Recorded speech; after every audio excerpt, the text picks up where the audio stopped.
ఏ రాష్ట్రంలో ప్రభుత్వ పథకాలు లేదంటే ప్రభుత్వ పనితీరు ఎలా ఉన్నా ఆంధ్రప్రదేశ్ లో మాత్రం మొదటి నుంచి కూడా రాజశేఖర రెడ్డి గారు ఉన్నప్పటి నుంచి కూడా విద్యా వైద్యం ఈ రెండింటికే ప్రాధాన్యత ఇవ్వడం.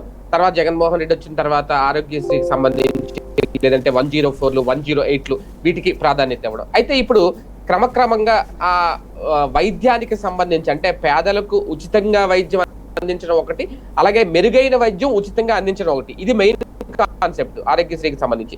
ఇప్పుడు అలాంటి ఆరోగ్యశ్రీ దూరం అయిపోతుందా? చాలా మంది ప్రాణాలు కాపాడుకున్న వాళ్ళు ఉన్నారు ఆంధ్రప్రదేశ్ లో ఆరోగ్యశ్రీ ద్వారా. కార్పొరేట్ ఆసుపత్రి మెట్లు ఎక్కగలమా అనుకున్న వాళ్ళు కూడా ఈ ఆరోగ్యశ్రీ ద్వారా వెళ్ళి అక్కడ వైద్యం చేయించుకున్న వాళ్ళు చాలా మంది ఉన్నారు. కానీ ఇప్పుడు అలాంటిది కంప్లీట్ గా దాదాపు 3,000 కోట్ల రూపాయలు బకాయి పడిపోయి రేపు 6వ తేదీ నుంచి మొత్తం వైద్య సేవలు నిలిపేస్తాము అనే ఒక ప్రకటన చేసినా సరే ప్రభుత్వం స్పందించకపోవడం, కొన్ని కీలక అంశాలే వీటి మీద చర్చించే ప్రయత్నం చేద్దాం. సార్, నిజంగా ఆరోగ్యశ్రీ గురించి లబ్ధి పొందిన వాళ్ళు ఉన్నారు అనుకుంటే అది ఖచ్చితంగా అబద్ధమే అవుతుంది, అవివేకం అవుతుంది. ఖచ్చితంగా చాలా మంది లాభపడిన వాళ్ళే ఎక్కువ ఉంటారు, అది చాలా అవసరం కూడా. కానీ అటువంటి ఆరోగ్యశ్రీ మీద ఎందుకు చిన్న చూపు, లేదంటే ఎందుకు వైద్యం మీద, వైద్య విధానాల మీద ప్రస్తుత ప్రభుత్వం నిర్లిప్తత అని అనుకోవాలి? కొత్త ఒక వింత పాత ఒక రోత అనే ఒక సామెత ఉంది. పబ్లిక్కి ఆరోగ్యశ్రీ వచ్చిన కొత్తలో చాలా గొప్పగా అనిపించింది. వాస్తవంగా పాదయాత్ర సందర్భంగా ఆలోచనతో పబ్లిక్ నుంచి వచ్చినటువంటి ఫీడ్బ్యాక్ ద్వారా అసాధ్యమైన పనుల్ని రెండింటిని సుసాధ్యం చేశాడు రాజశేఖర రెడ్డి. తను బాధపడటం అంటే ప్రజల బాధ చూసినప్పుడు వినేసి మనమేం చేస్తాంలే అనుకోలేదు. తను పాలకుడు అయ్యాక ఎలా చెయ్యాలి అని డిసైడ్ చేశాడు. అతన్ని 100 మంది తిట్టచ్చు, 1000 మంది మాట్లాడచ్చు, కానీ అతనే లేకపోతే ఇవాళకి మనకి 70% 80% మంది పేదలు, 10% 20% మంది మాత్రమే మధ్యతరగతి, ఎగువ మధ్యతరగతి బ్రతుకులు ఉండేవి. అతను రాబట్టి, అతను ఆ ఆలోచన చెయ్యబట్టి చదువులు వచ్చినాయి. ఫీజు రియంబర్స్ అంటే ఆ రోజున ఎందుకు చదవలేకపోయారు? ఇప్పుడు ఫర్ ఎగ్జాంపుల్ నేనే ఉన్నానండి. నేను డిగ్రీ చేసేటటువంటి సందర్భంలో ఇంటర్మీడియట్ అవ్వగానే నాకు ఎంసెట్ ఇట్లాంటి వాటి, నాకు ఇంటర్మీడియట్లో ఎంపీసీ తీసుకోవాలంటే నేను అన్నాను. తర్వాత మా నాన్న అడిగాను, కరెక్టే నాన్న, తర్వాత ఎంసెట్ అంటారు, ఎంసెట్ అంటే ఇన్ని ఏళ్ళు ఉంటుంది, దాదాపు 4 సంవత్సరాలు ఉంటుంది, ప్లస్ ఇంజనీరింగ్ కాలేజీలో చదవాలి, మరి అట్లయితే ఫీజు కట్టగలుగుతారా అంటే ఎంత అవుతుందిరా అన్నారు. ఉంటుంది నాన్న, ఒక కనీసం ఆ రోజుల్లో 20-30 వేలు ఉంటుంది నాన్న అంటే, నువ్వు బాగా ర్యాంక్ సాధించాలన్న, అది అయ్యే పని కాదు, కాబట్టి నేను సిఈసి తీసుకుంటానా అని చెప్పాను. అంటే ఆ రోజు నా ఆలోచన భవిష్యత్తులో జరగబోయే దాని గురించి. ఆయన అప్పుడు చేస్తున్నది కొట్లో గుమస్తాగా చేస్తున్నటువంటి తండ్రి అప్పుడు ఎంత కాలేజీ ఫీజు 500 రూపాయలు కట్టడానికి నానా తిప్పలు పడ్డటువంటి వాళ్ళం మేము. ఎందుకు ఆయన జీతం నెలకి 800 రూపాయలు ఎంత వచ్చేది. నేను మానేసి అంటే నా చదువు పూర్తయ్యే నాటికి ఆయన జీతం 1200 రూపాయలు. నేను చదువుకునేటటువంటి టైంలో 750 800 జీతం వచ్చే రోజుల్లో ఆయన ఒక ఏడాది ఫీజు 500 రూపాయలు కట్టాలంటే, ఒక టర్మ్ ఫీజు, ఇదే ఒక ఏడాది ఫీజు మాకు అప్పుడు ఇంటర్మీడియట్లో 550 రూపాయలు ఫస్ట్ ఇయర్, సెకండ్ ఇయర్ 350 రూపాయలు అనమాట. అది కట్టడానికే మనం నెల జాగ్రత్తగా కూడబెట్టుకునేటటువంటి సిచ్యుయేషన్లో ఉన్నప్పుడు ఎట్లా గడుగుతాం? అది కూడా ఏం చేశారు, షాప్లో తీసుకుని అడ్వాన్స్, నాకే గుర్తు, దగ్గరుండి వెళ్ళానమాట షాప్కి ఆ రోజున నాతో పాటు. వెళ్తే షాప్లో ఇట్లా మా అబ్బాయి స్కూల్లో కాలేజీలో చేరాలండి, వాళ్ళు 550 రూపాయల ఫీజును పైన ఒక 200 రూపాయలు అడిగారు అనమాట, బుక్స్కి కానీ వాటికి అనేసి 750 రూపాయలు అడ్వాన్స్ తీసుకుంటే నెలకి 50 రూపాయలు చెప్పున ఎంతో కట్ చేసుకునేటట్టు అనమాట. అట్లాంటి రోజులు చూసినటువంటి వాళ్ళం. దాని తర్వాత నేను లా చేయాలనుకుంటే నాకు ఇంటర్మీడియట్ బేసిస్ మీదన రాష్ట్రంలో 31వ ర్యాంక్ వచ్చింది, ఇదే 9వ ర్యాంక్ వచ్చింది. ఆ తర్వాత డిగ్రీ అదే అప్పుడు నేను కనుక్కున్నా మళ్ళీ, అంటే నాకు నా దురద కొద్దీ నేను రాస్తే ర్యాంక్ వచ్చింది. నాన్నన్నారు వెళ్తావరా అని. అప్పుడు చూస్తే 5 సంవత్సరాలు అన్నారు ఇంటర్మీడియట్ బేసిస్ మీద. ఫీజు ఎంత అంటే దాదాపుగా అంటే యూనివర్సిటీ సీట్ వస్తుంది, కానీ 5 సంవత్సరాలు భరించాలి. ఏడాదికి హాస్టల్కి వెళ్ళి ఉంటే మనకు అయ్యే ఖర్చు ఎంత. ఓసీ కాబట్టి నాకు అక్కడేమి ఫ్రీగా ఇవ్వరు, కనీసం నెలకు వచ్చేటప్పటికి అప్పుడు ఎంత అని కనుక్కుంటే 750 రూపాయలు ఎంతో నెలకు కట్టాల్సి ఉంటుంది అన్నారు. అంత పెట్టి ఎక్కడ కడతారు? అందుకని నేను వద్దనుకుని మళ్ళీ డిగ్రీ చేస్తూ నేను ట్యూషన్స్ చెప్పుకుంటూ నడిచాను. డిగ్రీ ఫైనల్ ఇయర్ అయ్యాక మళ్ళీ రాశాను లా ఎగ్జామ్స్. అప్పుడు స్టేట్లో 32 33 వచ్చింది ర్యాంకు అప్పుడు. కానీ అప్పటికి చూస్తే కాకపోతే అంతకుముందు ఏంటి నైట్ కాలేజీలు ఉండే లావి, నైట్ కాలేజీలో చదవాలంటే సాధ్యమయ్యే పని కాదు. ఇది నైట్ కాలేజీలో చదువుదాం అనుకున్నా, తీరా వస్తే నా దురదృష్టం కొద్దీ కరెక్ట్గా నేను డిగ్రీ పూర్తయిన టైంకి నైట్ కాలేజీలు తీసేసాను సుప్రీంకోర్టు ఆదేశాలతో. దాంతో ఇక నేను లా ఆపేసా. తర్వాత మళ్ళీ నేను ఉద్యోగం చేస్తూ లా చేసుకున్నాను తప్పించి, అది కూడా ఒక 5 ఏళ్ళ తర్వాత 4 ఏళ్ల తర్వాతను.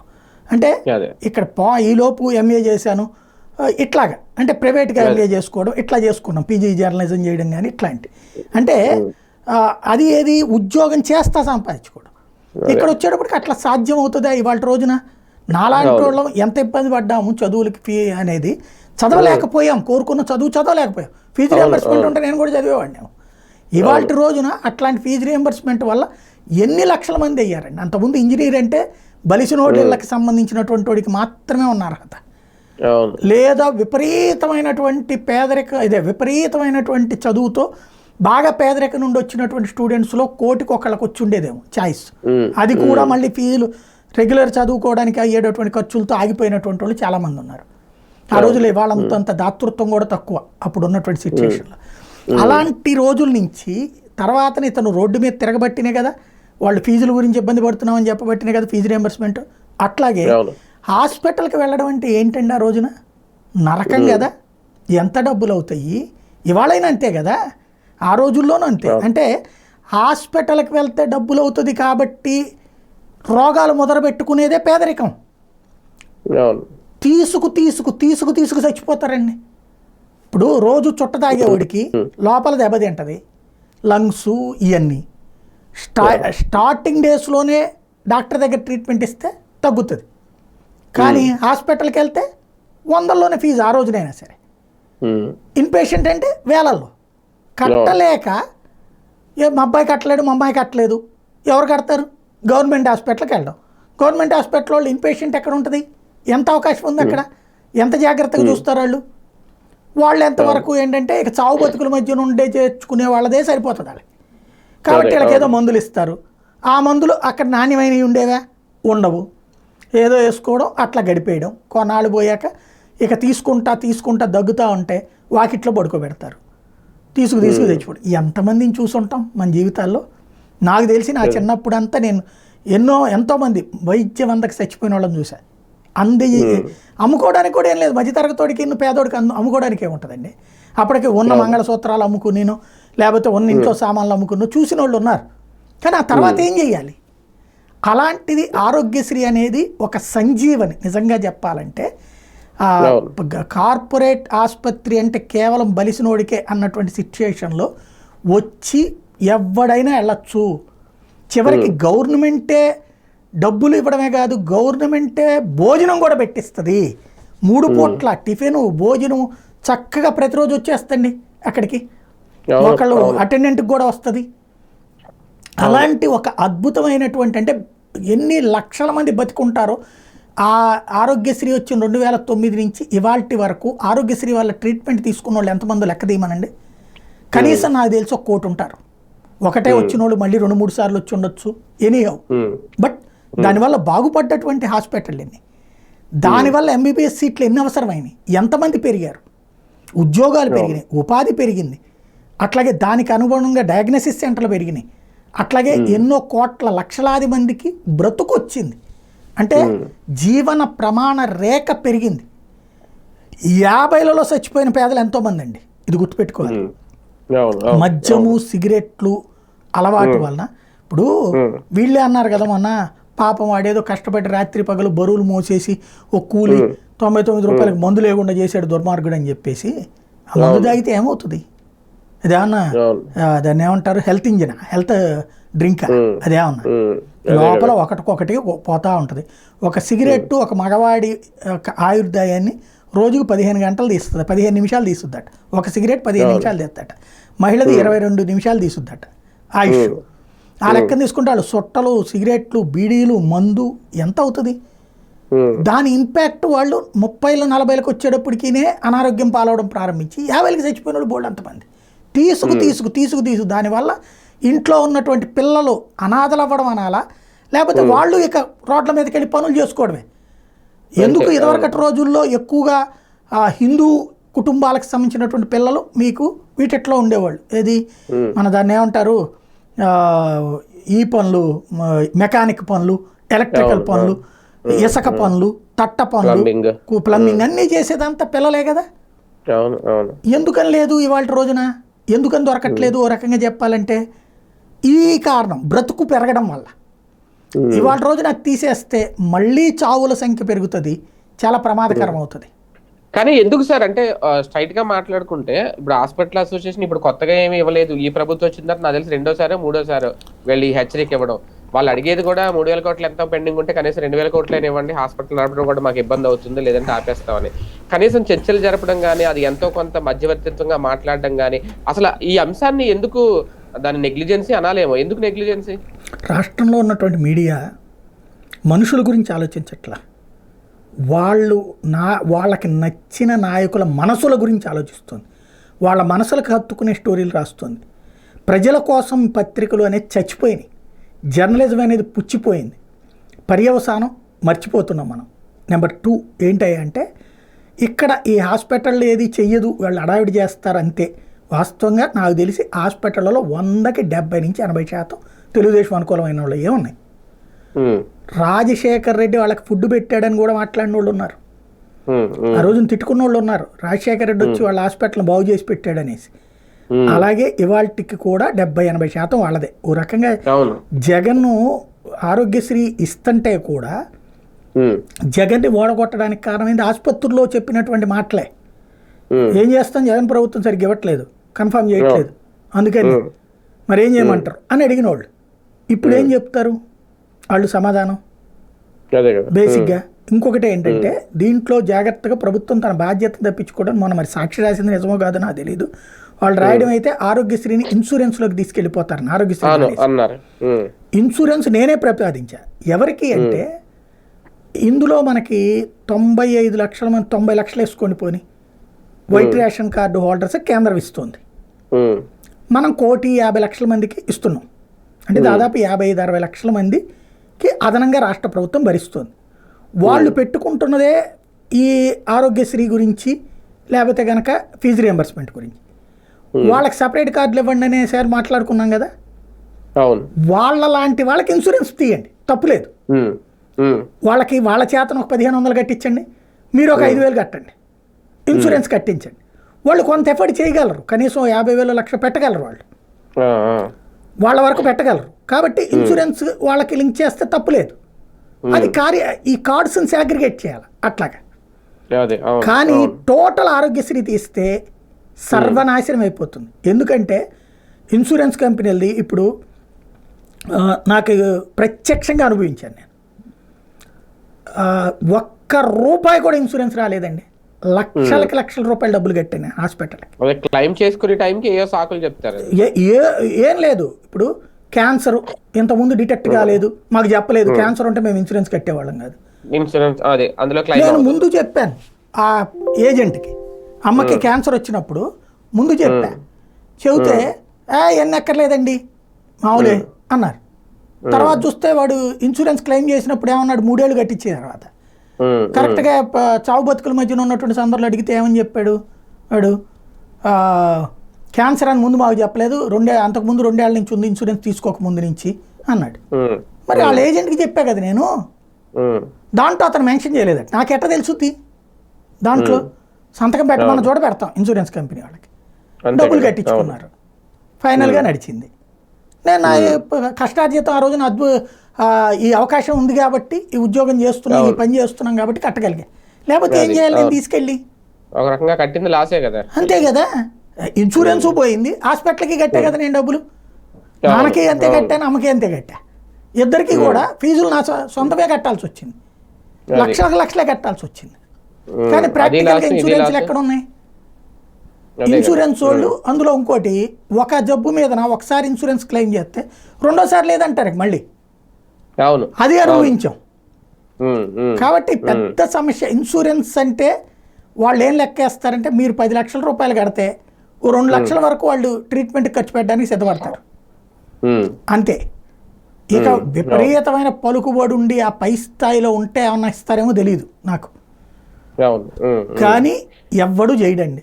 కాబట్టి ఇంకొకటి ఏమైపోయిందంటే ఇప్పుడు హాస్పిటళ్లలో ఆరోగ్యశ్రీకి ఇదే తరహాలో తయారైంది, ఇన్సూరెన్స్కి ఇదే తరహాలో తయారైంది. మీరు ఆరోగ్యశ్రీ గురించి లేకపోతే ఇన్సూరెన్స్ ఉందని హాస్పిటల్కి వెళ్ళారనుకోండి, కార్డు చూసిన తర్వాత మనకు ఒక కౌన్సిలింగ్ సెంటర్ నడుస్తుంది హాస్పిటల్, ఒక డర్మటైజేషన్ నడుస్తుంది. అదేదో ఠాగూర్ సినిమాలో చూపెట్టినట్టు అట్టించి అటు తిరుగుతారు కాసేపు, అంతా అయిపోయాక కూర్చోబెట్టి ఏమంటే ఈ దీంట్లో మీకు నాణ్యమైన ట్రీట్మెంట్ కావాలా పర్లేదనే ట్రీట్మెంట్ కావాలా, అదేందో దాంట్లో సాటిస్ఫాక్టరీ, గుడ్డు, వెరీ గుడ్, ఎక్సలెంట్ ఏందో నాకు అర్థం కాల అంటారు. మనం ఏమంటాం, బతకాలని కోరుకుంటాం కదా, రోగం లేకుండా పోవాలనుకుంటాం కదా. దానికైతే మామూలుగా ₹1,00,000 అవుతుందండి. మీకు ఇన్సూరెన్స్ వాడేమో 50,000 ఇస్తాడండి, లేకపోతే ఆరోగ్యశ్రీ వాడు 50,000 ఇస్తాడండి. మరి ఏం చేద్దామంటారు? అదే చేయమంటే చేసేస్తాం. అంటే 2 రకాల బాధుడి కోసం ప్లానింగ్. అంటే మనం ఇక్కడ భయంతో చచ్చిపోవాలి. ఇప్పుడు అది ఒకవేళ వాళ్ళు నిజంగానే పూర్తి చికిత్స చేసినా భయంతో మనకి రోగం కంటిన్యూ అవుతుంది అంతే బేసిక్గా. ఇది ఒక విచిత్రమైన పరిస్థితి. హాస్పిటల్ని మార్చలేరు, హాస్పిటల్ని బాగు చేయలేరు, పైగా ఉన్నది బతికించేటటువంటి వ్యవస్థను చెడగొడతానంటే ఎట్లా ఉంటుంది? కానీ ఒకటి సార్, ఇన్సూరెన్స్ లో ఇప్పుడు మీరు అన్నట్టు ఇవన్నీ జరుగుండొచ్చు, జరుగుతాయి కూడా. కానీ ఆరోగ్యశ్రీ విషయంలో మాత్రం జెన్యూన్ గానే చాలా మందికి సేవలు అందని ట్రీట్మెంట్ తీసుకున్నారు. ఇప్పుడు అటువంటిది కంటిన్యూ అవ్వాలి, అయితేనే ప్రభుత్వానికి కూడా మంచిది, ప్రజలకు కూడా ఇదొక అద్భుతమైన సేవ అందించినట్టు అవుతుంది. ఆ విషయంలో అంటే బాబు గారు ఇనిషియేటివ్ తీసుకోకపోవడానికి ఏమైనా ప్రత్యేక రీజన్ చూడొచ్చా? అంటే ఈ హాస్పిటళ్ళు ఇట్లా గడగటం గతంలో జగన్ ఉన్నప్పుడు జరిగింది, వీళ్ళు ఉన్నప్పుడు జరుగుతుంది. ఇక్కడ మెయిన్ ఏంటంటే పాత బకాయిలు తీర్చడానికి, ఇదివరకు జగన్ ఉన్న టైంలో ఏం చేశాడంటే పాత బకాయిలు తీర్చడానికి 6 నెలల తర్వాతనో ఏడాది తర్వాతనో పాత బకాయిలు మొత్తం తీర్చేసాడు. ఒకసారి తీర్చేసేసి ఏడాదికి ఇంత ఇదే తర్వాత ఏడాదిన్నరో కరెక్ట్గా ఇచ్చాడట, ఏ నెలకా నెల. ఇప్పుడు ఆ తర్వాతనే నెగిటివ్ అయింది, మైనస్ అతనికి. ఆ తర్వాత నుంచి టైంకి ఇవ్వలేదు అన్నటువంటి. ఇప్పుడు మేబీ నేను అనుకోవడం ఏంటంటే చంద్రబాబు గారు కొత్త కాన్సెప్ట్లోకి వెళ్ళిపోతున్నాడు నిదానంగా. ఇప్పటిదాకా 700 కోట్లు 800 కోట్లు రిలీజ్ అయినాయన్ని ఆయుష్మాన్ భారత్. ఆయుష్మాన్ భారత్ ని రాష్ట్ర హాస్పిటల్ అంగీకరించట్లేదు, ఇది గుర్తుపెట్టుకోవాలి.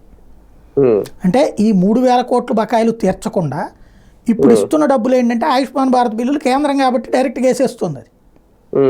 ఇది యాక్చువల్గా ఆయుష్మాన్ భారత్ని హాస్పిటల్ వాళ్ళు ఎవరు ఒప్పుకోవట్లా.